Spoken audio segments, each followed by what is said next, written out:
All right. Welcome to the Brokers Table. I am Jason Brooks. This is Greg Bell. We are a new podcast. What is our specialty? What are we going to talk about? Everything when it comes to business acquisitions? Anything when it comes to business sales, acquisitions. Sellers, buyers, Yep. lenders, industry.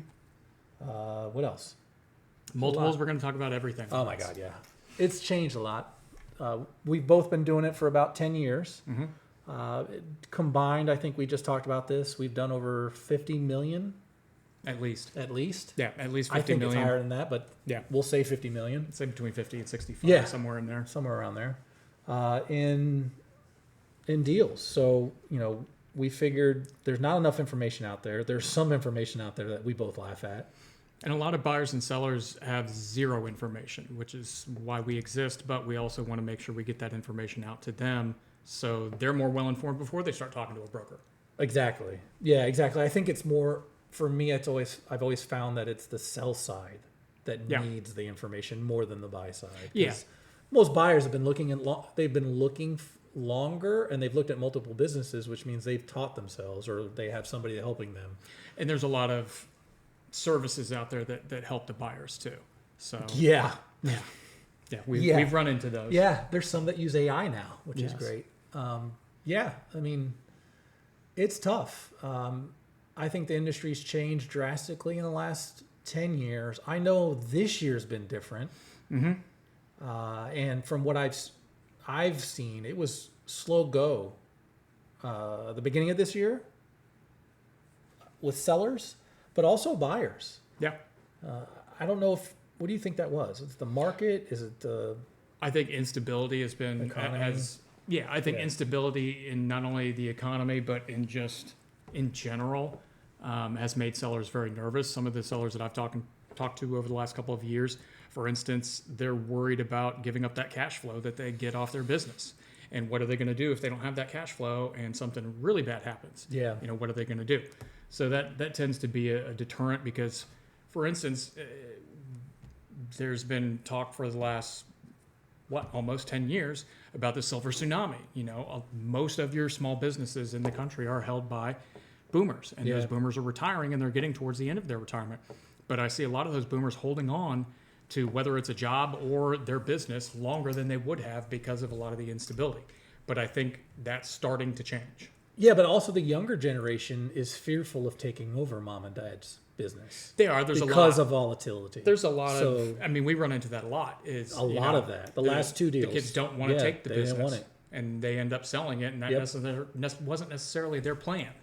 Yeah, it's interesting to see kind of how it's all changed and how it's all changing again. I think in the last 3 months it's started to uptick again. Oh, just in the last couple of years, the SBA is changing rules Yeah, a but lot faster than they man. ever have. Man, I are mean, they changing rules? 2 to 3 times a year now, where it used to be once every maybe couple of years they'd come out with a new rule change. Now it's 2 and 3 times a year they're changing the rules. Yeah, I mean, every June to July something's changing. Yeah. They're adapting something. It's Or- usually Q1, Q2, something's changing immediately. But just like this year, in February, they all of a sudden popped this on everybody that unless you're a U.S. citizen, you can't use the SBA anymore, and you have 30 days. Yeah. And you saw a flood of applications from green card holders and foreign investors that were trying to get in before that Yeah. that went into Yeah, effect. and I think that's what killed the market possibly, and as far as the buyer influx kind of dwindled out. Because a lot of and good or bad on that decision. My take on that was just you're limiting the chance for some of those people that really want to be here to have a chance to get here because now they can't utilize a loan. They can't. They can't utilize a utilize business it, for yeah. an E2 visa Yeah. to be a permanent resident here. So it's painful, and on the flip side, you could see the other side of it too. But again, Right. politics is not something that we want to talk about anyway. Yeah. So I mean, it's For those it's of good you and who don't bad no know- matter what you do. Yeah, for those of you You that know. don't know, the SBA any loan that's done on an SBA status, the SBA backs that loan up to 85% for the bank. Used to be 90. Used to be 90. Now it's down to 85. But that's also why you see banks requiring 10% or 15% equity injection from a buyer because they want to cover themselves 100%. Yeah. So Yeah, I mean, it is what it is. You have to adapt. It's not the end of the world. I think some of the less experienced buyers freaked out a little too much, thinking that the sky is falling, and it really isn't. It's just you have to pivot basically. Yeah, Yeah. I mean, there's a lot of adjustments that have to be made, whether you're looking to buy a business or you currently own a business, just simply with interest rates and the cost of money nowadays. Yeah, I think that started scaring off buyers a couple of years ago when you had SBA loan rates that were above 10%. It cuts Yeah, I into remember- a lot of yeah. profits that, otherwise, if that was a more normal loan that, let's say, was 7-8%. which is what we were used to seeing for a while. Yeah. Oh, we even saw lower. I mean, when I started out, You were in the people were fives or get- sixes at some point. fives, fours. I had Yeah. people that were getting fours or high threes on an SBA loan. I mean, it was Yeah. amazing. It Yeah, was but almost free money at you that were point. going Now to- it really is free money. You were going to Wells Fargo for that loan, and you were taking 6 to 8 months to close that if you went to that low of a rate. Some of them. Most banks were high fives for the most part. Like Huntington stayed in the high fives for a while, Yeah. but they were quicker. They got done. Live Oak was down. Live Oak was good. Was under Yeah. 5 on some of them. It all depended on the business too, Yeah. because that's another thing that I have to talk about with both buyers and sellers a lot too. Is yes, the SBA rules are universal across any loan, but each individual bank has their own individual rules and their own individual things they like and don't like. So depending on the industry your business is in, That might not be the right bank. it may not be Yeah. the right bank, and that's another Yeah. reason why you want to have a broker with you, Yeah. is because they understand that. There's a good amount of banks that hate restaurants. Oh, yeah. Right. There's banks that hate the construction industry. There's You banks just gotta that find the don't right like one. landscaping. Yeah, How you could gotta you find not the like right- landscaping in In Florida? Florida, I yeah, mean, come on. but- But really, I think the biggest thing that we were talking about this before we started was books, right? Yeah. The amount of people that have, I don't want to say horrible books, but books that just aren't ready. Correct. I don't want to say it's worse. It's just that they're not prepared. And mind you, we totally understand that one of the biggest things is we find, we've been doing this for 10 years, is that most people that decide to sell weren't preparing to sell, No. right? So their books were, utilized to help save their money on taxes. Yes. It's not to try to transition and sell the business, No. right? And on average, you're looking at 2 to 3 to possibly 4, depending on the type of buyer you're talking to, of good financials. Mm-hmm. And that's how the valuations get presented, is based off of a time frame, a term, like 24 to, let's say, 48 months is an average. Can you sell business off of 1 year's of books? 100%, right? There's just certain things you have to be able to do that. But Yeah. most people aren't prepared. They're not No. preparing. So you might say, oh, I can stick this out for another 10 years, right? And you say that today, and next year you decide, you know what, I want out. Well, you weren't preparing for it. No. And so what I think a lot of sellers don't understand is that you're not going to get that value you think it's worth because you weren't preparing for it. Correct. Right. And like you said, most of the time when we're talking to buyers, it's a year. If we get Minimum. get a Yeah. year, Yeah. really, sellers should be preparing 3 years ahead of time. And the reason why is 95 to 98% of business sales are going to include an SBA loan. Yes. And you can think, and the buyer can think that your business is worth whatever they think. The bank at the end of the day is going to determine whether that business can be bought for that or not, depending upon what they're going to loan. Yeah. Now, does that mean that one bank will loan more than another bank? Absolutely. But there's still going to be certain levels of coverage that they expect at least 2 years back. Yeah. So if you haven't been prepared and your books aren't there, we can only prove so much over the last 2 years. That's where your valuation is going to get stuck. And that's like where you're talking about, if you expect to get X, but your books show Y, Yeah. you're not going to be able to get X. You're only going to be able to get what your books show. Yeah. And the one thing that other people need to understand is the SBA is taking an average of each year. So they're only taking a percentage of each year. They're not saying, hey, you did $500,000 this last year. Year before that, you did 450. Year before that, you did 400. We're just going to add it, and then that's kind of, they're going to average it out, and they're going to also weight it. Yep. Right. So if you have some years where your expenses went up or something changed, they might add less or more weighting on the valuation for that particular year. Correct. And if you want to pull off a 2-year financial with a bank, then you need to have 3 years financial, and the farthest financial away from current time needs to be your worst year, Yes. right? You can't go, hey, I did X, Y, and Z this last year, and Z this last year was worse than the previous 2 years. The bank's one, probably going to turn it down. Two, they're probably only going to cover so much of the asking price. If a broker says, "Oh yeah, it's worth $3 million," and they look at it and the bank's going to say, "No, it's worth 2.5," Yes. you're not going to change the bank's mind. And a lot of times, You know. and especially with how they've changed the SBA rules, oh well, we can still keep it at the price, but I'll take whatever's left over in a seller note. Banks won't take that. Well, they will Yeah, but sometimes, but you're not going to get paid on that for 5 to 10 years because one of the bank's requirements is going to be, okay, we'll allow you to do that seller note, but you can make no payments, principal or interest, for 5, sometimes even out to 10 right years. now it's 10, right? For Well, most banks. some of the banks I've been Are getting, they scaling down? some of the banks I've been getting have been allowing 5 years.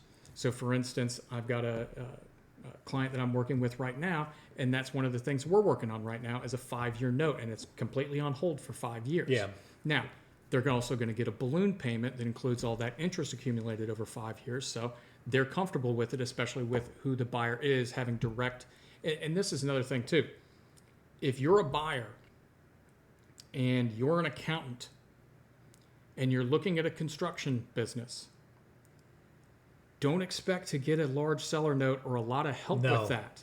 No. If you have direct experience in something, I would suggest you look in that because you're going to have a much better chance with not only the bank, but also with a seller in being able to get the financing done. And that's one of the only reasons we were able to get this done is because the buyer of this business has absolute direct experience in the business he's buying. Oh, yeah. So the bank is comfortable with it and the seller is comfortable with it because they already know how to run the business. Yeah. They're just basically acquiring a new one. Yeah, I mean, it's pretty simple. If you know or have experience in the industry and the business you're buying is in that industry, the seller is going to be more willing. And right? speaking of And which, the bank. And speaking of which, for me, because these are probably for me 2 of the biggest deal killers. One, like we just talked about, clean books. Yeah. If your books are too bad, it's not going to be saleable.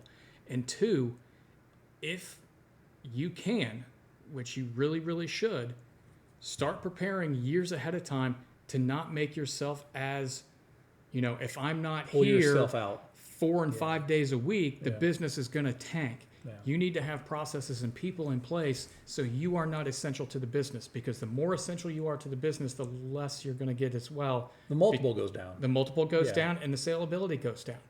So Yeah. the more that you can distance yourself from day-to-day activities, the better off you'll be when you sell. Yeah. Yeah, I had a gentleman that had a landscaping business a couple years back that came to me, and he was like, and I knew him. It was like somebody I knew.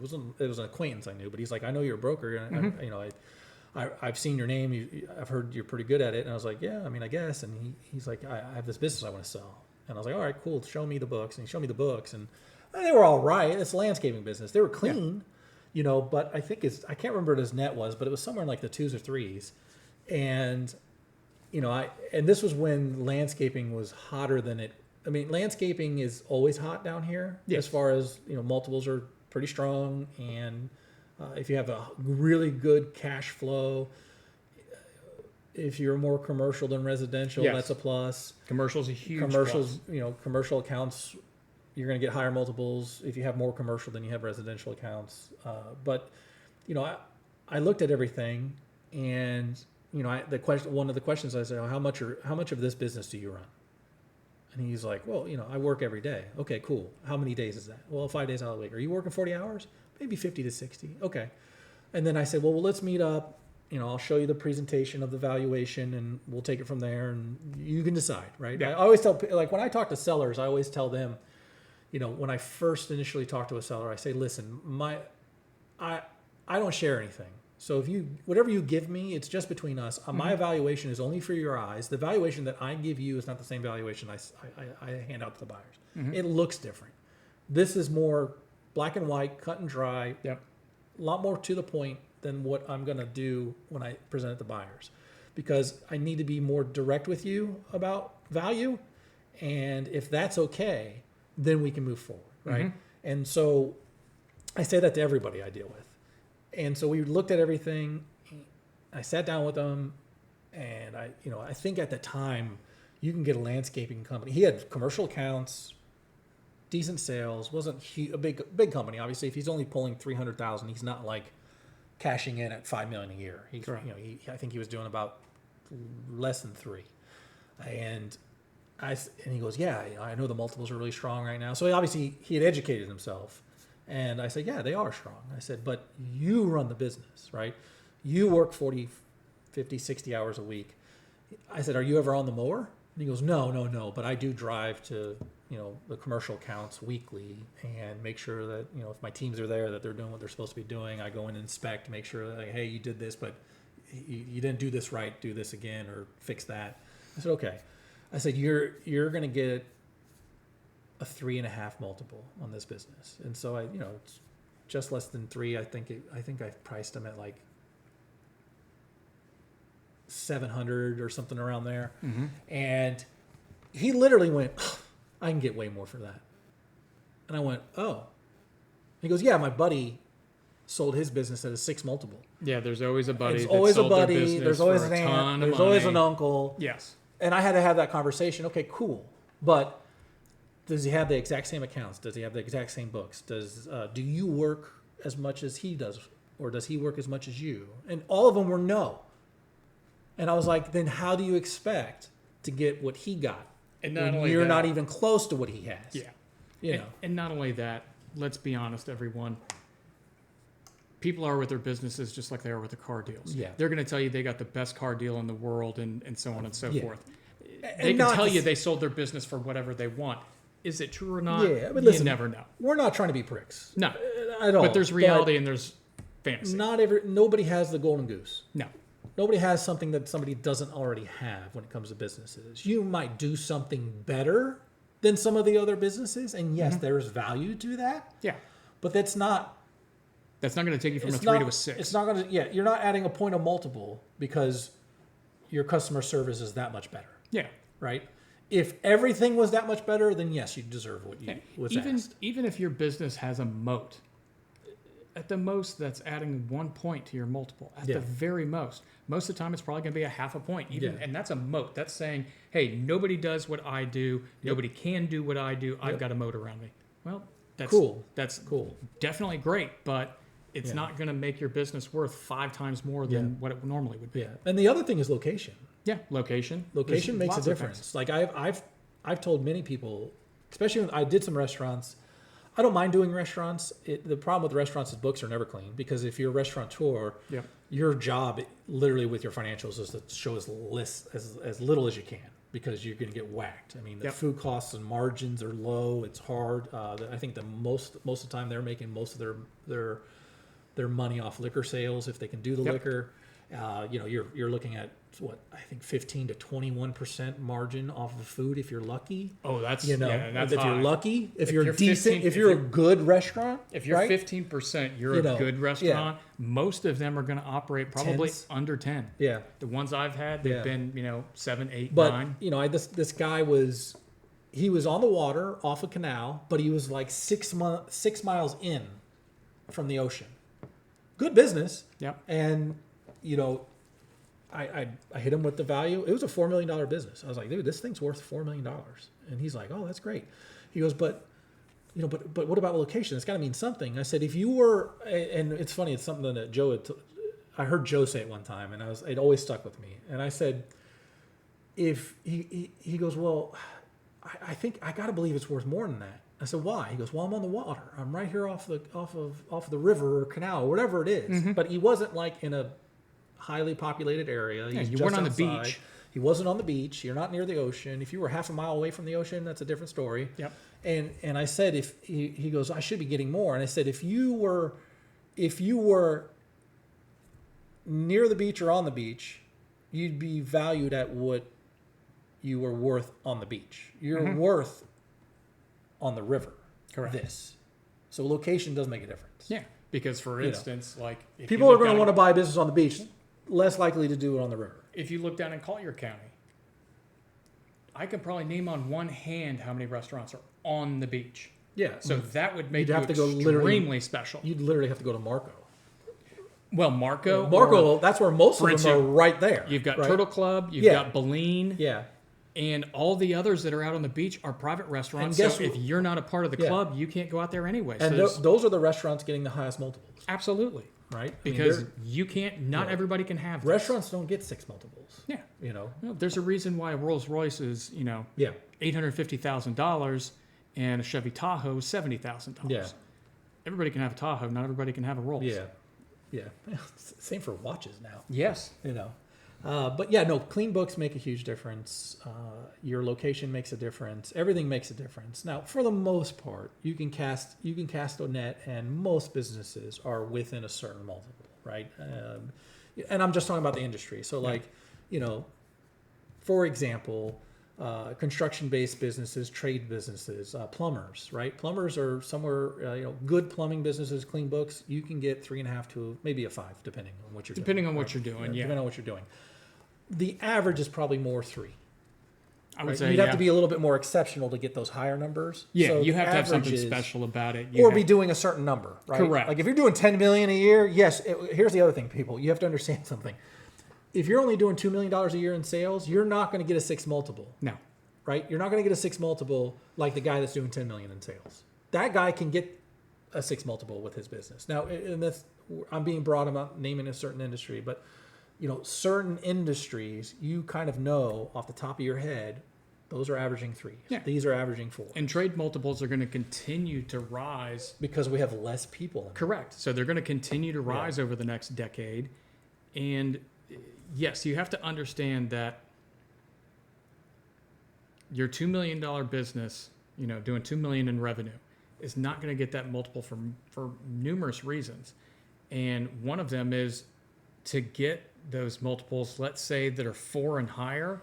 You're not going to be looking at Joe Schmo coming off the street to buy your plumbing business. No. That's private equity, lower market private equity. And at those that guys point. beat up multiples. They beat up it's their job, because when you look at it from the private equity perspective, they understand that they're going to make the biggest chunk of their money on the front end. So they've got to get that business at as much a discount as they possibly can. Yeah, they're going to make money once they take it over because that's their plan, to run it more efficiently, put in SOPs, things like that to increase the value of the business. Plus, they automatically do it by, let's say they have a platform plumbing business. They go out and buy 2 or 3 more and add it into that. All of a sudden, just because of the raise in revenue and the raise in EBITDA, they automatically get a knock up in their multiple. Yep. So they're making money there. If they buy them right, and let's say they get them at a 15 or 20% discount, that's also going to go into the money they make. And that's their job. Their job is to acquire these businesses, combine them together with other businesses, package them in 3 to 5 years, and then sell them to a larger private equity at a higher multiple. At a higher right? multiple, because they show and profit. bigger profit than when they originally started, right? Yeah, because they've because been all adding they do- everything, it's acquisitions. All they do is they take other people's money and invest it for them, Yeah. and instead of putting it into the stock market, they're putting it into small businesses. They charge a management fee, which is how they make their money. Yep. Plus, they get a small cut of it when it does sell to somebody larger. Yep. Yeah, I mean, listen, this is a shitty way of saying it, but I look at some private equities like they're pawn shops. They are, and and there's a big difference between because especially over the last, I would say 3-4 years, This easily, last year's been nuts too. there's private equities, people that are calling themselves That private they're equities, not. opening They're up not. all the place. Every resume that I get from them is exactly the same. Oh, I did my 10 years on Wall Street at Bear Stearns or at Goldman Sachs or at Merrill Lynch or somewhere like that, and now I'm going out on my own with my own private equity. Cool. What do you know about great. anything? Great. I'm glad you've done a bunch of deals in New York City, and they were probably deals that minimum were probably $100 million, something like that. That's a whole different league of How do you, everything. yeah, how do you relate to the guy that's his business is worth $2 million? How do Correct. you relate? You can't relate with that. Well, guy, how do you right? relate to the guy who's 65 years old? He doesn't have. He doesn't. He's he knows always plumbing. worked the business. Yeah, he knows plumbing. Yeah. He knows HVAC. He knows this or that. He knows his trade or whatever his business Yeah. is. But he's not up to date on all the things that you're going to be doing. And half the times they go in there and all they end up doing is making the owners mad. And then sometimes can reflect on us. So I'm very, very cautious when engaging with private equities, and especially Yeah, so am I. how long have you been in business? If it's less than 3 to 5 years, I'm very cautious with that one, because a lot of times they're trying to implement tactics and stuff that they learned at Goldman Sachs, Merrill Lynch, those types of places in New York City on Wall Street, and they just don't work in Yeah. lower market or lower middle market businesses. Yeah, the other question I always ask is, when's your next rollover, or when's your portfolio expected to sell? Yeah, Like, when are you guys expecting to exit this portfolio? correct. Oh, it's in 2 years. No. No. Yeah, no. We're gonna. Well, we just started it. We've acquired 6 businesses, and we're gonna do it in 5 years. Okay, I'm okay with that. Yeah. Or like, oh, well, we're gonna sell it off in a year. Yeah, because the other thing No. about private equity that we've talked about too is a couple advantages that they actually do have. You're usually not working with a bank or a bank's timeline or things like that. They have Cash. their capital, got so money. it's between cash Or and they have maybe, a bank on call. or they'll have a bank Yeah. on call. They've got it all lined up. You're Yeah. not having to go through a lot of bank hoops. It can be quicker. It can be quicker. Most of the time, And it it- isn't. Depending upon how it's structured, it also gives the seller a possibility to have a second bite at the apple. Oh, 100%, To sell, yeah. 75, 80% of the Yep. business, keep, let's say, somewhere 20, between 30%, 10 and yeah. 20% Yeah. into the business. And then in that 3 to 5 year mark, when they do package it up and resell it, they get a second bite when they sell it. You could potentially literally double, triple Yeah, whatever your equity was. right? Exactly. So I mean, I have a deal right now where we haven't gone on a contract yet, but I've told the seller, like, listen, you've got a deal that's probably worth at least $100 million, and it's going to get bought. It's going to be very popular. We're going to create a war over the buying of it, but you got to expect 30% of that money that you should get out of that $100 million. It's going to be in equity. yeah, Rollover equity. So they're going to have you hold equity in their portfolio, and the one thing that I think sellers don't understand is, oh, I get equity within their company. No. They're going to create an entity. They're going to buy this, and then anything that they acquire afterwards is how your equity grows. You don't get to take a bite of their equity before they bought you. correct. So it's your value is here. Here's where your value is with this business that we just purchased from you. And then as we accumulate or acquire more businesses within this, your equity grows. Yeah, So I'm all for that. I mean, I have a friend that did it. Like he sold his business for, I think it was like 19 million. It was him and a partner. They took like 60% in cash. I think he ended up getting,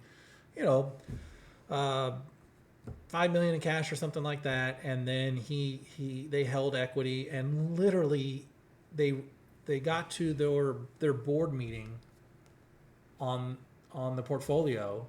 They decided to keep it, not sell off the portfolio, run all these businesses that they acquired an additional like 3 years. He cashed out $1 million, and the rest of his equity he kept with them. He ended up making because they acquired something like near 60 million in businesses the next 5 years or 6 years. He ended up making more off the equity than he did up front in cash. yeah, which can happen because Like 10 million almost. I was Yeah, like, jeez. because you start compounding that EBITDA. Oh, 100%. Yeah. And all of a sudden, as the EBITDA compounds and goes up, so does your multiple. You hit that $1 million mark. You're going to get a 10 million. All of a sudden get a you're- 10 multiple if you're pulling in 50. Yeah, you hit that $1 million, million mark. All of a sudden, boom, you've hit this multiple. Yeah. You hit a 5 million EBITDA mark. Boom, now you're getting this multiple. Yeah. So your multiple and your EBITDA Yeah. keeps growing. Yeah. And listen, we engage in that market. I think our specialty is kind of, I would say 20 million to 5 million is kind of Yeah. what we like to see. I totally do the bigger ones, and we do the bigger ones, but there's a Those are special place for further and far those. between Yeah, than- you don't see than- those very often. Yeah, right? our I mean, regular those ones, are- like you said, are between the those 5 are, and $20 million. you're 30 million and above, 100 million. You're going to see those every few years if you're lucky. You're not going to see them very often. It's just how it works, right? Yeah. And a lot of times those businesses are actually acquired within over somebody's going to take it over Yeah. or whatever. A lot of those businesses, Or a lot of or those you go public and businesses- then it's A lot of those businesses don't even make it to the stage of getting to a No. broker because they have private equities reaching out to them already saying, Yeah. we'd like to acquire your business. They work out a deal with the private equity. and they could have got more money. More that we know that, or they could have could've gotten a got better more. structure. They could have gotten more equity in Yeah. the new entity, whatever it is. Yeah. But then also they do end up hiring an advisor, but just not a broker. Well, they'll hire somebody that's familiar with the industry and familiar with that, but they, and they'll pay them like a fee. But that person still typically, from what I saw, is they're you're going to get 15%, like you say, 15% less than if you would have with a broker. Now, I'm not saying like if you have a business that's $100 million that you're going to get, that you go with a broker, you're going to get your $100 million, right? Mm-hmm. You're going to get reasonable negotiation off of it. So what is it, 10, 15%? People try to get 10 or 15%. A broker can help you get that extra 5%. Yeah. A lot of times, right? You just got to find the right guy that can talk to those people, but also make you understand kind of the value in the back end too, because there's a lot of value in that back end. There is. And a lot of sellers think, well, I don't have that money. And it's like, you just have to trust the process. Mm-hmm. And also if you find the right private equity, right? I mean, our job's not just to sell the business, it's also to make sure that private equity is a legit private equity. Yeah. It's right. To that they're going to treat your seller great post-acquisition and they're going to do what they say that their plan is. Yeah. Because there's some of them out there, they don't do shit. Correct. And it's like I talk with sellers sometimes. You have to understand that you're going to live with this buyer for at least the transition period. Yeah, you're married. You're married for the transition period. So this has to be someone that you can see on a daily basis and get along with reasonably well enough to run the business for whatever time we've got set. 4 weeks, 6 weeks, however long it is. Yeah. But, but back to the books part, guys, I know we just kind of squirreled over to the private equity and the bigger deals. The books are very important. Extremely important.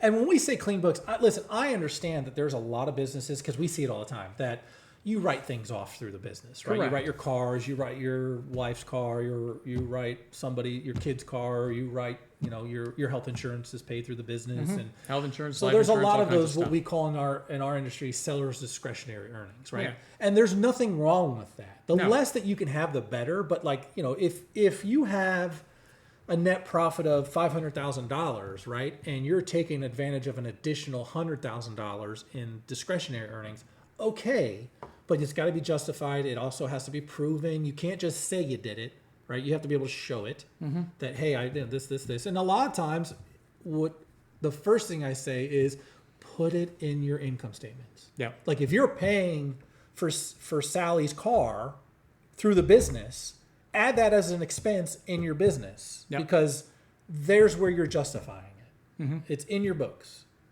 They'll be like, oh, no, I just take the cash and I do it. Well, you're losing the money. You're not getting anything for that, right? So there are sellers' discretionary earnings that are great.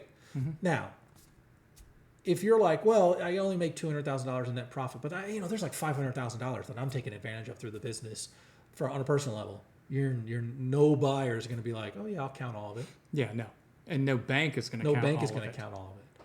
Like it's got to be proven. It's got to be, it has to make sense.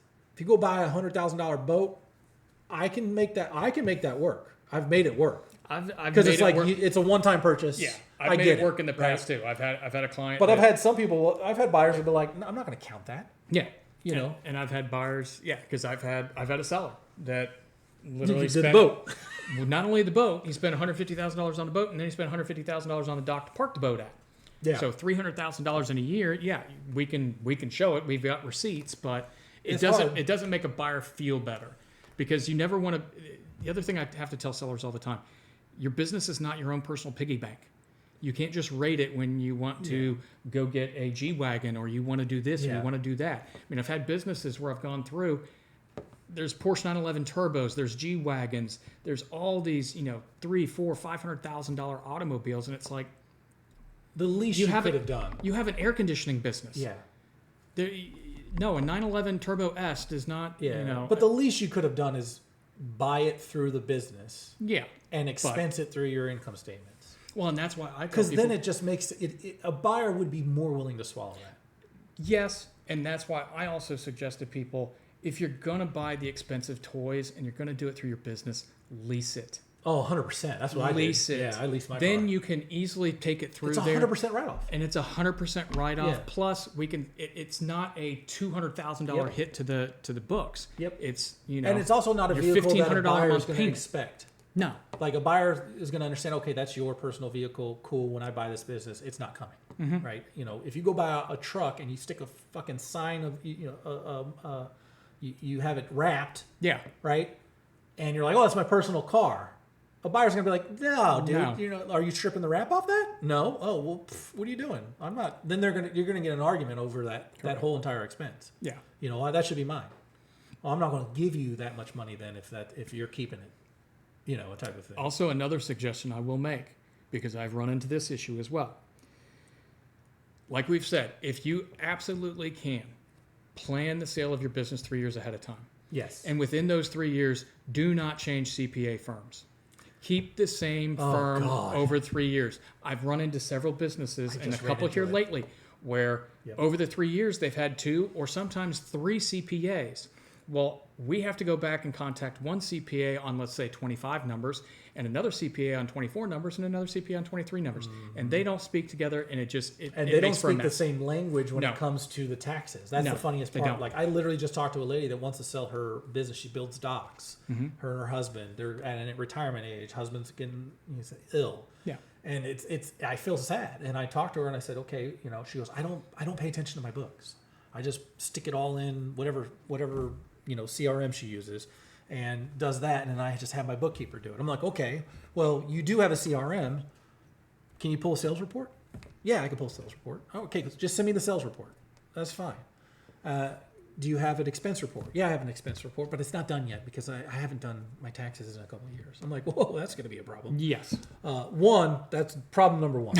Yeah. File your taxes. Fire your fucking taxes. Yes. Because you are going, if somebody does buy it, and people will buy it, They still will. they still will but buy it, but here's what they're going to do. They're going to strip the multiple down as much as they possibly can. They Or- always do. Or they're going to say, we won't close until you filed all your past Yep. tax returns. Yep, because we want verifiable proof of what it truly is. Because, and this is the other thing that bugs me with certain buyers, is you think the tax return is the gospel No. of the business, and it's not the gospel of the business. Like I've had people that were like, "Oh God, that welding business I had, right? Yeah. It was an accrual-based income statements, but they use cash basis. Tax returns are always cash basis, right? Sometimes. They can be Most cash of the or time. accrual. Most of so it was two sets of books, right? Yep. You had income statements that are done a different way. You had the tax returns that are done a different way, and it was just it was like pulling teeth to get buyers to understand that. Like they kept looking at a tax return. They're like, this business doesn't have the cash flow that you're stating it does. I'm like, go look at the income statement, Yep. right? I have the WIP report, what's called the work in progress report, right?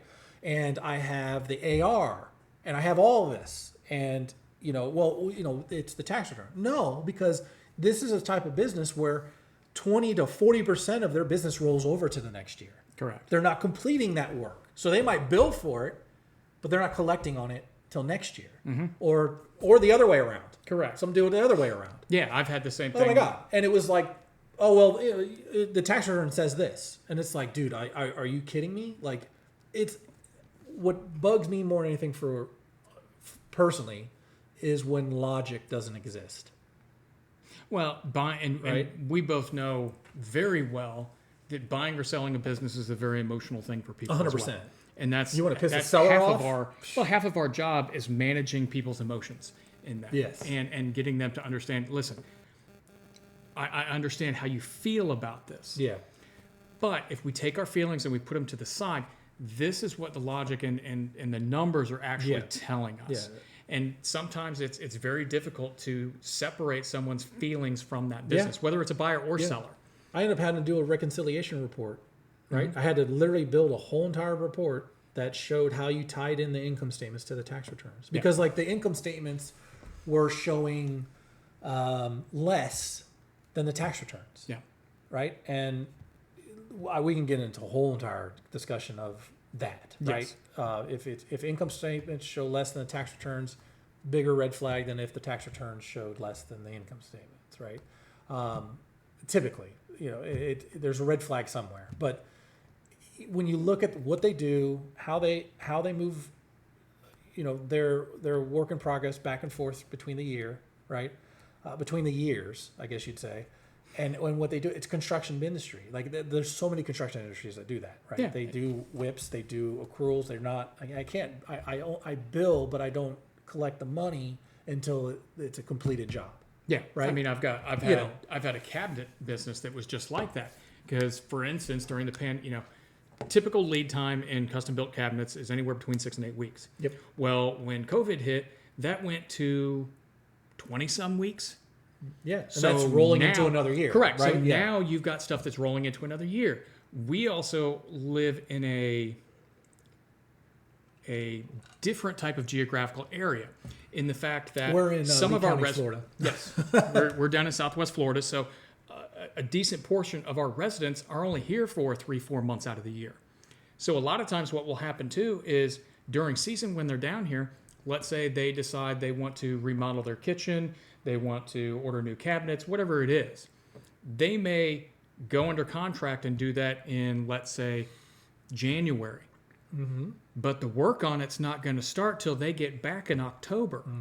So now you've got, you could possibly have deposits and all those things that are it's a sitting mess. on the books for Yeah, months and it's months a and months mess. and months, and none of it's recognized until, like you said, the job is at least halfway completed or Yeah. completely completed. Well, that's not for another 8 months. It's a mess. So but it but can make you have folks to a know mess. how to navigate it. Like Yes. we've learned how to do that. Like it's Yeah, not we- hard. we I know how to are do used it. to it. And the worst thing that you can do is tell a seller that they're wrong if you're a buyer, right? It's not Yeah. what it is. It's not what it shows because this particular one, like it was a couple.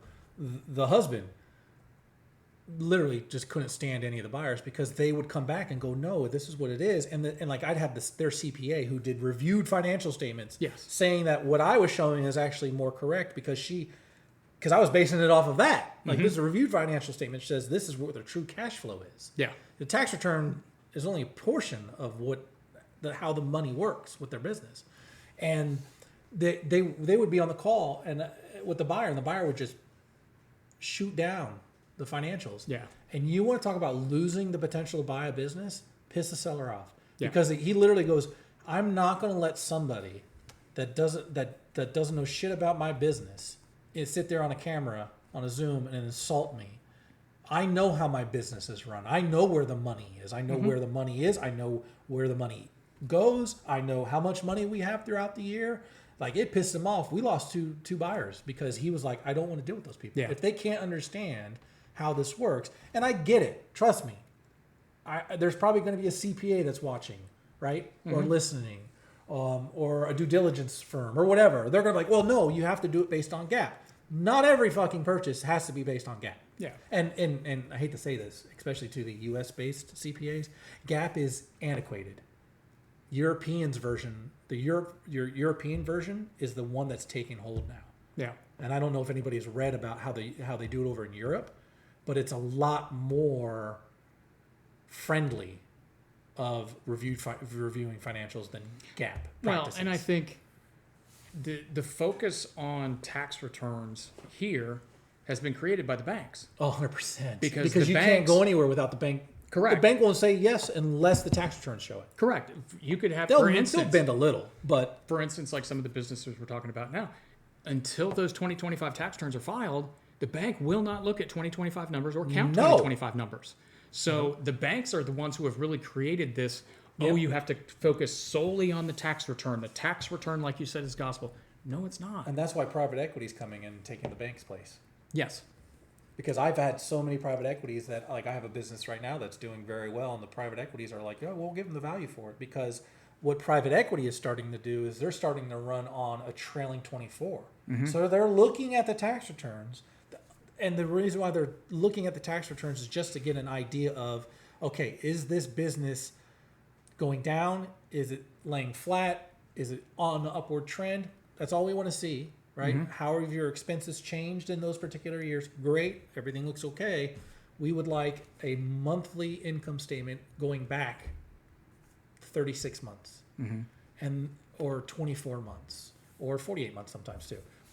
And they're looking at it at a historical level much deeper than a bank looks at it. Yep. And if they see that, in the last 24 months, you really started to kill it, they'll actually be like, we'll pay it off of the now rather than back then. Yeah. It's, so the private equity has shifted to stop some banks from getting deals because they are willing to say, you're 7 months into this year. Okay, cool. Give me a trailing whatever. they'll count that. Yeah. Because now it's trailing, which means those 7 months of this year are included in that trailing.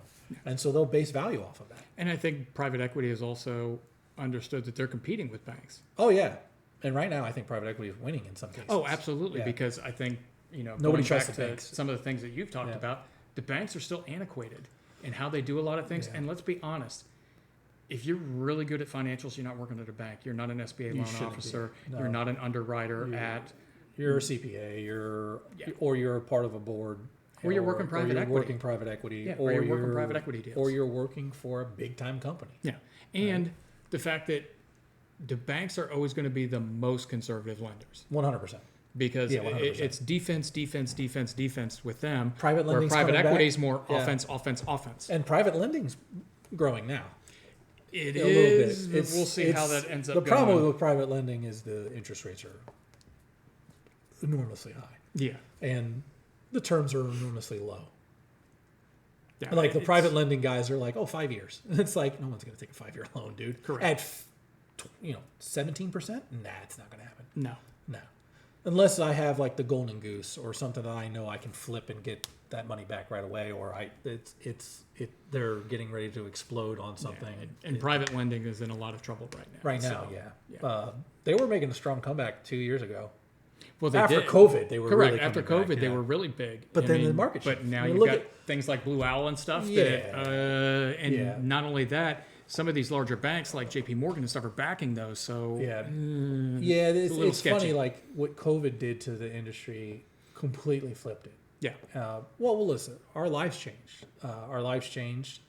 How we do things changed. The state changed Do you because of remember COVID. when you used to have to go to a grocery store to buy your shit? Right Yeah. now, everybody DoorDashes it or Instacarts it, and that's funny. It's because if you're reading headlines now, or if you're reading in that sector, they're losing money now. Oh, they're struggling. Yeah, because People can't afford it. people can't afford it. You're charging those enormous fees and all these things, and you're expecting people that make just enough to survive to spend an extra 20% on top of their bill so you can have it delivered and then pay a delivery driver. And that's That's the, it, And that's you the know. thing too is the landscape is Shifting. but it's shifting Always. a lot quicker and more often than it ever Yes. used to. For instance, we saw what COVID did to the state of Florida.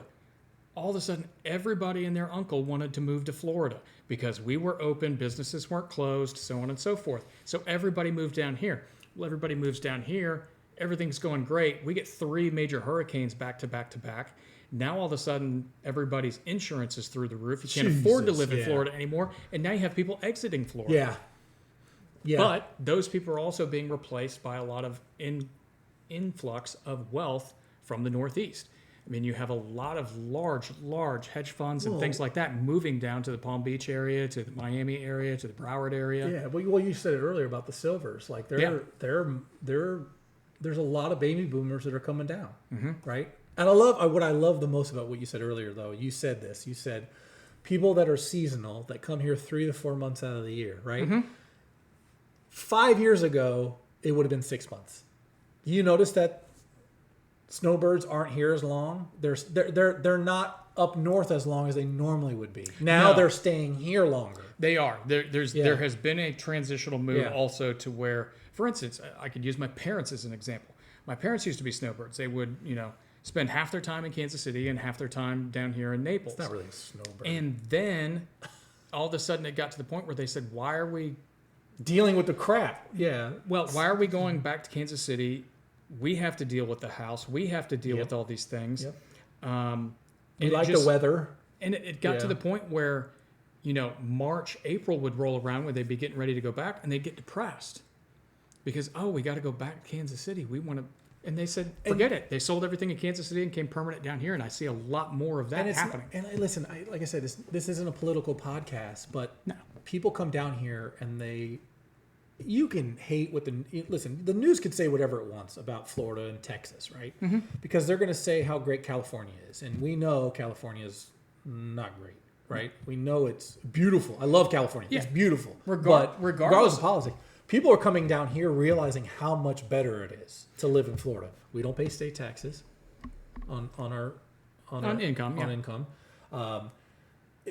property lot taxes are there's a lot more almost done. There's a lot more freedom in some respects. There's less freedom in others. Like if we talk about abortion rights, that's one issue that a lot of people have Yeah, problems with. but But if we're talking about business wise, correct. If we're just that's where everybody wants to come. correct, and right? it's because, for instance, it's not that, like you said, it's not that California is not a beautiful state. It's not that California is a great state. But you're California paying- is also not a business-friendly state. Not friendly. No, look at Silicon Valley. People are exiting Silicon Valley, going to Texas, coming to Florida. Look at the data centers that are growing on the east coast of Florida. Correct, and Like, if you not only it's that, crazy. you just look at simply the headquarters that have been moved out of California in the last 24 months. Yep. I mean, you've got titans like oil companies that have decided to take their headquarters out of California, down to In-N-Out Burger, which it doesn't get much more California than In-N-Out Dude, I Burger. love In-N-Out Burger, and too. they've taken their headquarters out of Yeah. California to Nashville. Yep. And it's simply based upon the business environment in The California. business politics For is really instance, what it is. We can basically help anybody in the entire country, except if you California. live in Like, it's California or just- Maryland. Yeah, Maryland. It's weird. I know the reason why we can't do Maryland, but it's just the weirdest thing. It's like it's Maryland.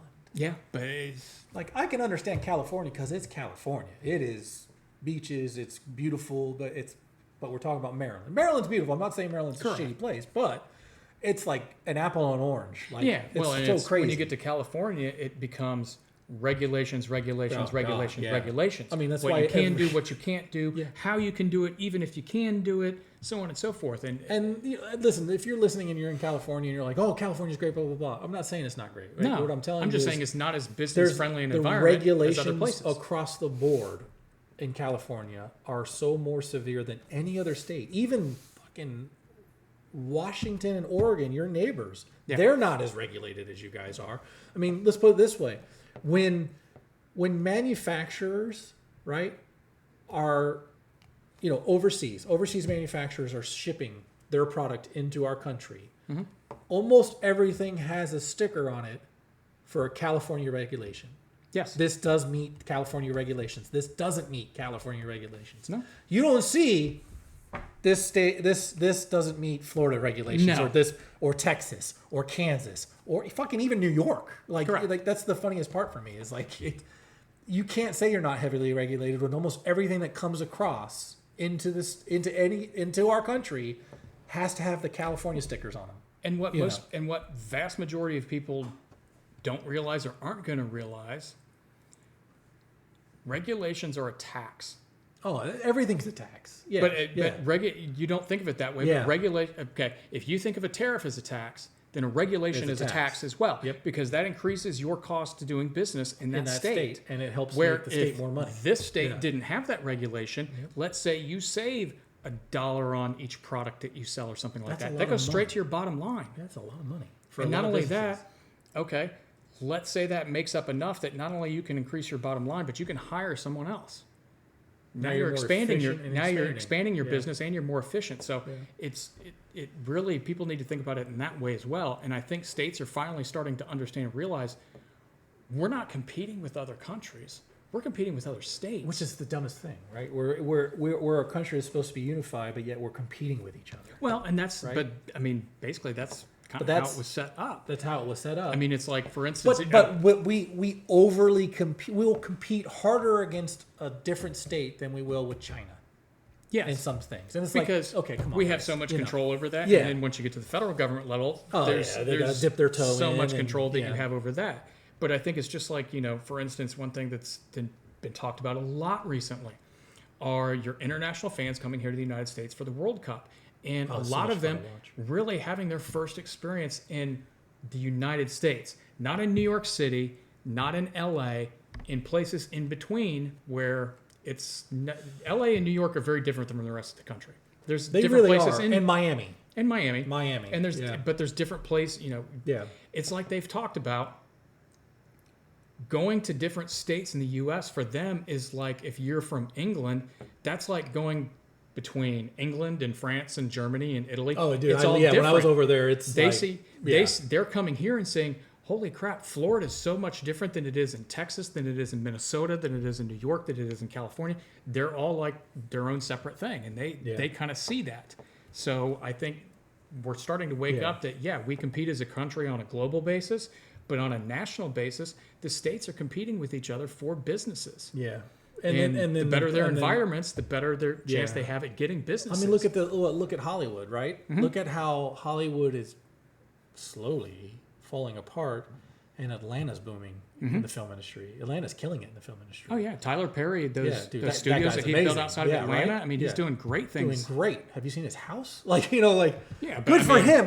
It's capitalism. I'm all for it, Absolutely. right? The people that want to make the money should make the money, Correct. right? If you're not aspiring to make more money, don't get mad at the other guy that does, Correct. right? Don't get mad at this guy that wants to be a billionaire and it starts achieving that because that was his dream.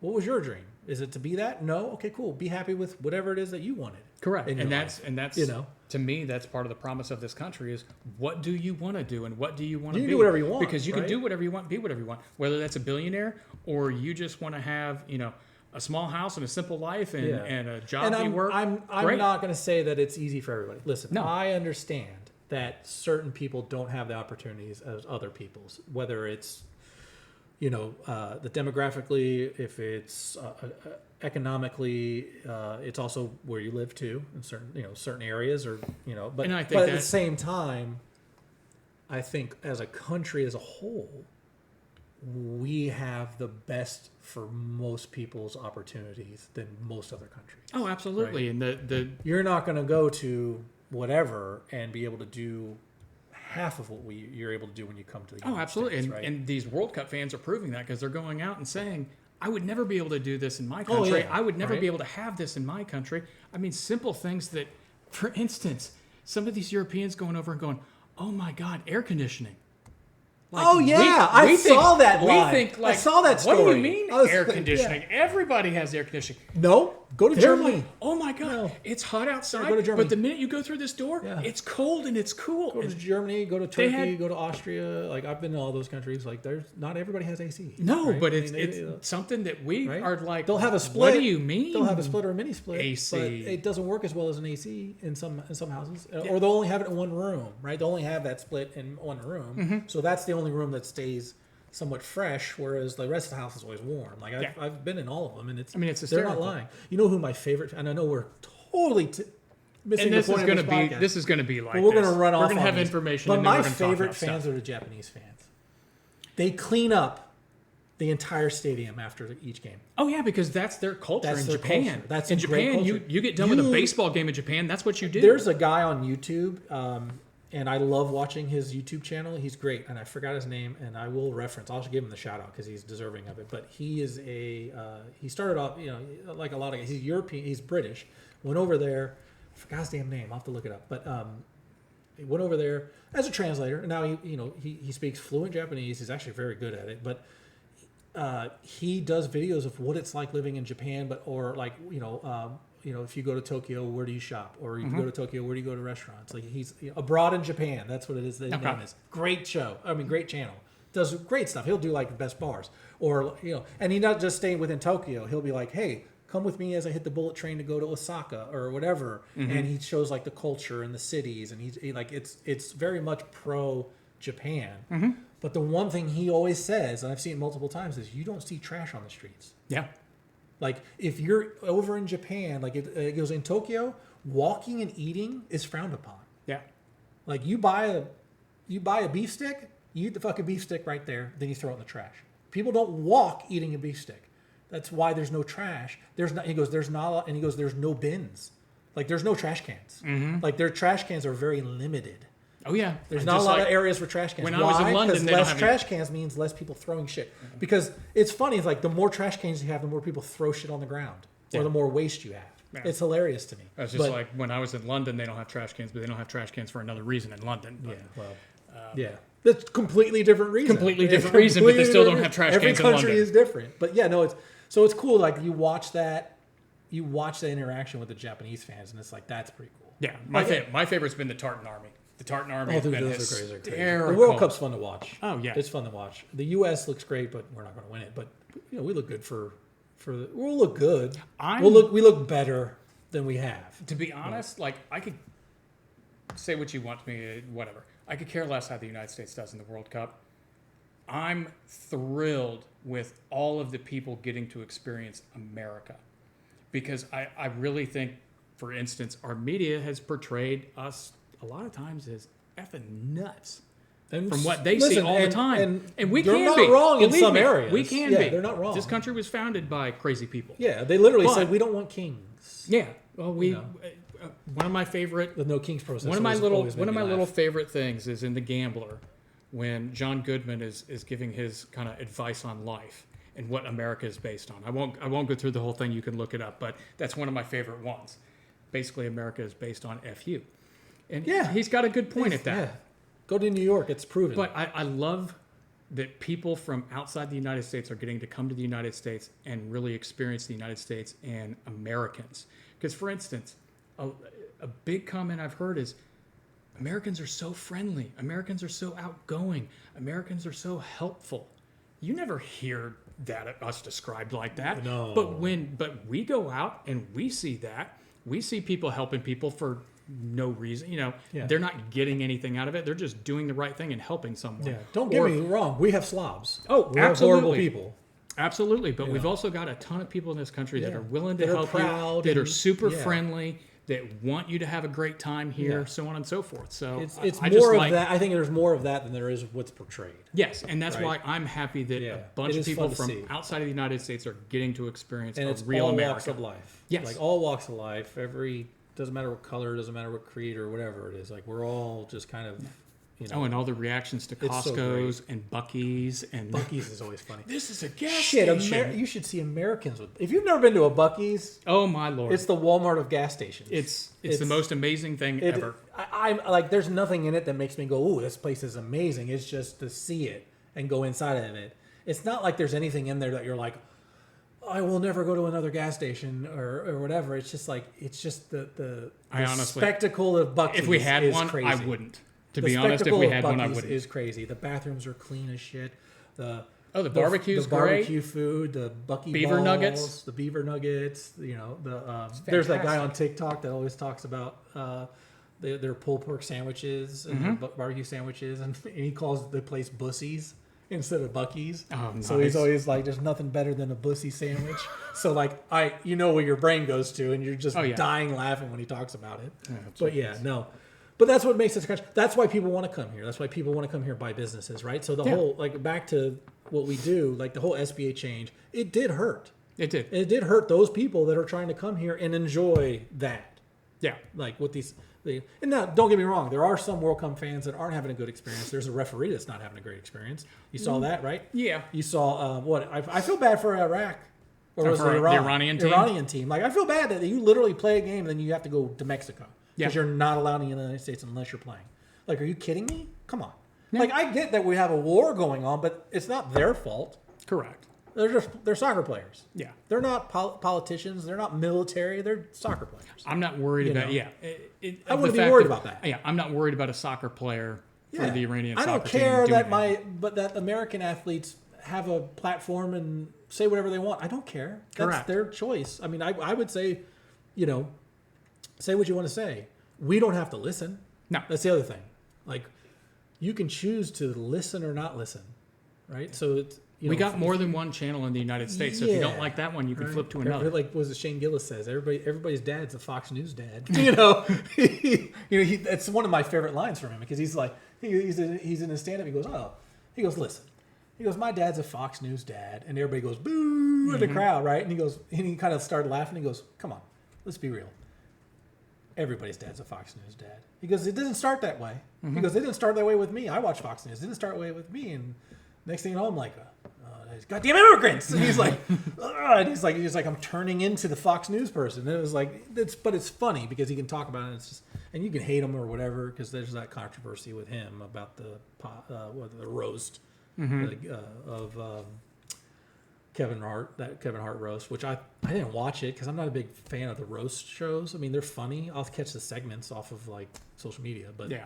it is what it is. But yeah, this country is great in certain respects, not great in others, but that's just like anything else or anywhere else, Yeah. right? I mean, it's Well, and the thing I was disappointed about is that program that the SBA had was bringing over the type of people that we want. It's literally Entrepreneurial people that want to come here, build a life, build a family, build a business. That's fantastic. If you go back to when New York was taking in all the immigrants back then, right?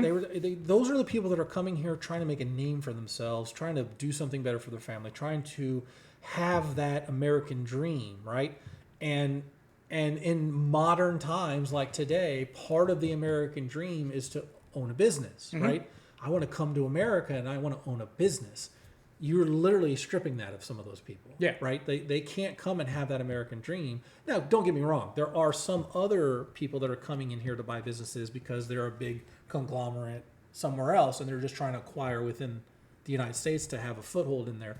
But you still got those. I mean, think about how many bricklayers, trades workers came from their countries back then to come here and build themselves an American dream, to be and honest, did it. Well, to be honest, right? those, especially those tradesmen and people in Europe, we need those over here. Oh yeah. The trades are dying. I mean, and not only I'm not just talking about basic things like, your electrician, your plumber, those types of things. I'm talking about carpentry and other stuff. I mean, there's a lot of skills. Skilled trades. There's a lot of skilled trades that have completely died here. Yeah. And we could really use some of those skilled trades over here, not only to bring their skill over here, but to be able to take the knowledge they have of that skill and pass it on to somebody else here. So we can 100%. keep that here. 100%. Yeah. But we've gotten onto a lot of topics, but I think the main thing that we've kind of discussed today is your books need to be in order as much as you possibly can. Discretionary earnings are fine. Limit as much as you can. Plan ahead. Plan ahead. Right? I say at least 2 years of good books. Yes. Now, I think when you say 3 years, it's a great way to say it because you're going to trip and fall a little bit that first year is trying to clean it up. Mm-hmm. But as long as you've gotten it in order for the next 2 years, you're usually going to be okay. Yeah. Unless you screw something up completely. Yeah. But at the bare minimum, have 2 years of good numbers. You really want a good solid 3 years because the banks are looking at 3 years, private equity is looking at 3 years. Hell, some of them are looking at 4 years, which still boggles my mind. Yeah, boggles my mind. You want to go that far back. Honestly, I think 2 years is enough. Correct. It's in today's world. If you'd asked me 8 years ago, 3 years. Yeah. But because of the way the economy, the world has changed, 2 years of financials are good enough for most businesses. And not only that, 2 years is a lot longer than it used to be. Yes. 2 years used to be a short amount of time. Now there's a lot that can change in 2 years. My God. Very quickly. Yeah. I mean, we were talking about, look what SBA did. They went from making changes once a year, now they're doing it multiple times a year. Correct. That just goes to show that there's a lot of shit that happens within a year. Yeah. And as information and everything else speeds up, AI, that's just going to become faster and faster and faster. We can get on a tangent on the AI stuff. We'll do that for another time. Yeah, we could do a whole episode on AI. They're going to crack down on that here pretty soon. But yeah, I mean, we're probably 7 minutes or 8 minutes ahead of or farther than what we probably should have been. But hey, it's been a lot of fun. Yeah. If you can think of a topic, if you're a potential seller, you're a buyer, just have a question. Yeah. Ask it because we love talking about businesses. We love talking about what we do for a living. I mean, I did it. I got into this business because the potential of the money that you can make. And it's a good paying job if you're good at it, right? I wouldn't say we get rich. We don't, but it's like any other job. You can make some good money if you're good at what you do. And mine was I enjoy working with people and I like the freedom. That's what it was. Yeah, I wanted the freedom. I want to play golf. I want to spend more time with my kids. For me, that's paramount to any job I ever had. And now I can do all that. I can do that and more because I have more time for my kids. Mm-hmm. But I think we love talking about it because it's the helping side. Like the reason why I'm more sell side broker is because I love helping sellers. Yep. I'm not saying I don't like helping buyers, but I enjoy the sell side more because there's problem solving, the emotions, you get to know people so well. On the sell side, you become friends with a lot of these people. Yeah, I mean, you and I have relationships. Yeah, but you and I have relationships with these people, buyers and sellers for a long time. You'd go to war for some of these people, yep. Just like they would for you because you took care of each. And it's like anything, any business you have, whether you're a business broker or you own a pizza shop, you take care of people. They take care of you. Yeah. Whether it's your employees or just the guy that comes in and orders. Yeah. Right. So that's why we do it. It's the awards are great. We've won multiple awards every year. Yeah. But We've been top. I mean, both of us have been a top 50 broker in Yeah. the state of Our- Florida our broker- multiple times. Both of us multiple times. Our broker's been the top broker in the state of Florida multiple times. So Yes. we've learned from one of the top guys, or probably the top guy in the last 5 years. Yes. I'd say, right? Mm-hmm. So I mean, there's a lot to it, but we definitely love helping. If you have a question, great. And we also want to make this, one thing that we've come to understand, I guess, at least I've come to understand the last couple of years, is people can be really intimidated by this and can be intimidated by contacting a broker and be nervous about contacting a broker and, I don't know this or I don't know that. We want to make it more approachable for people too. You need to, if you're thinking about selling your business, Some people you're don't thinking even about know doing, there's business brokers. correct. They don't even know what we do or how we do it or anything. I like that. literally talked to that lady that did the doc. She was like, I didn't even know I could sell my business. And I'm like, Oh yeah. what? Oh, I've had multiple Wow. people come. Okay. And I didn't even know how to. Yeah. Yeah. Well, or they say, I don't know if my business is even worth anything. Yeah. Then you do it and they're like, oh my, it's worth this. Oh my God. I had someone Yeah. that come in that says, well, I was just going to shut down my business, but so-and-so just happened to suggest that I talk to a business broker. I had no idea what a business broker was or what they did or anything like that. They end up talking to me saying, I don't even think my business is worth anything. It's worth $1.7 million. How many, I'd love to know how many businesses, because for instance, the statistic is what? Something like only 20% of businesses ever get sold or something like that. Yeah. I would love to know what the percentage is simply because a owner is not informed, doesn't Not aware of how understand, to do it. and they just shut their business down instead of selling it, and they leave possibly hundreds of thousands, if not millions, on the table because they didn't understand. And then what do? They shut it down. They don't have a retirement. No. They don't know what they're going to do. And it's like Not only there could have been a possibility you had retirement right there. Well, and not only that, then you start looking at, okay, they had 5 employees. That's 5 people that now don't have a job that if we could have gotten involved, gotten a hold of the seller, told them that their business was worth something and could continue it, those 5 people still have jobs. Yeah. If you shut that business down, those people got to go find somewhere else to work. Yeah. No, it's a very good point. Yeah. Yeah. Well, that's the end of it. It's our intro one, so we probably went longer than we wanted to. I would say we try to keep it max in an hour typically, or we probably 45 minutes, whatever, somewhere in between. It's And kind we'll of how get- I look and at we'll it. get And we'll better. get better at this too. And we'll partially get better when you guys tell us how to get better. Yeah. So put Tell those us how to comments get better. in, ask We'll your get better. questions. It'll look better over time as we build. Ask your questions. I definitely want to leave on this note of business brokers are very important to you as a seller or as a buyer, because we do a lot of things that you may not know about, or we can get into certain areas that you can't. And, don't use AI to figure it out. AI is a great tool, It's a wonderful tool. but it can be a crutch. Don't let it be a crutch. Yeah. You don't want a and- hammer to put in a window, so you need to make sure you're using the right tool. And oftentimes with business brokers, we'll help you for free. Yeah. We'll help you for free. You have a question, I'll help you for free. You want evaluation? You know what? You just tell me that, when you decide to sell, that I'm going to be your broker, I'll do the evaluation for you. Yeah, absolutely. I mean, Right? If you're looking just for evaluation, I'm going to charge you for that. yeah, But I mean, both of us, we'll answer the phone, we'll answer questions, we'll go through anything. I deal you with want. people all the It time doesn't that I cost don't you do a business dime. with, right? I just help them, Yeah. right? Or so I'll meet people on the golf course and start talking, and I'll be like, oh, if this, and they're like, oh, I didn't know that. Free advice. I don't care. Correct. Yeah. So that's what we want. We want to be able to give that information out to not just sellers, but also buyers or anybody in between that are in the acquisitions or whatever. Honestly, if you want to know about business, we've done enough industries that we're pretty good with businesses as a whole. Yeah, Like, between the two of us, we've sold just about everything. yeah, that's funny. Think about it. Jesus. Yeah, even when it was hard, we still sold stuff, and it was. And we've had tough times too. I mean, it's Oh yeah, there's. I mean, COVID sucked for me. it's cyclical, It just like sucked anything for else. me. Yeah. Yeah, it sucked for me. COVID was the worst year for me. But I did well. Oh, I was actually It just able to was- get a deal I done did really during well. COVID. Yeah, I did too. I was amazed. I did really well, but it sucked for me. Yeah. Like I could, like anything in life and any job you have, it could be great and still suck. Yeah. Right? I mean, it's just what it is. So we'll see on the next one. I think the next one we should talk about due diligence. Very important 'Cause topic. I think that's is- a good one. That is such Unless a, you guys want to see something different, yeah. if you I want to think know about due diligence, that process, how it looks, how Oh. it goes, we'll go through it next week. the biggest pain in the ass. Yes. Not for me, but like Well, and it's the biggest headache for everybody, for buyer, Everybody. seller, everyone, buyer, because seller, broker. but everyone's on like a it's cat on a that hot is tin roof. that when you were saying emotions, that is Mhm. when the emotions show up. Yes. That is emotions. Yes. Everything is emotional in due diligence. Yes. So we want to instruct you on how to pull emotions away, what to expect, time frames, all that crap. So we'll hit you up on the next one. We appreciate you watching.